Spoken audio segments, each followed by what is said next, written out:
Менің үлкен әкем Таңмәмбет Молдабайдың ағасы Ізілеу деген кісі болған.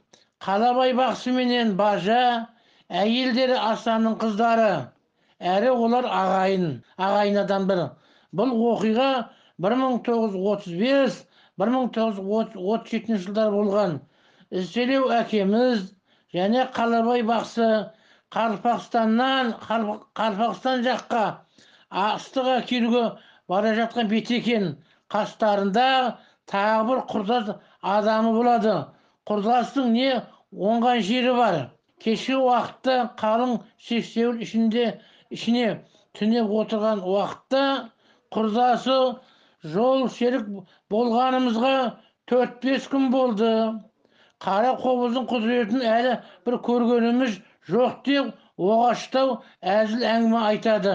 Түннің бір уақытында әкеміз Ізтілеу айқай шудан оянып кетсе, бақсының бағанағы құрдасы жылап еңіреп жалынып отыр екен.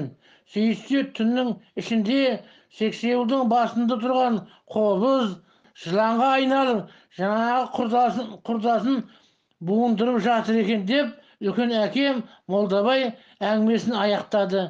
Міне Қалабай бақсының қара қобыздың осындай қасиеттері болған.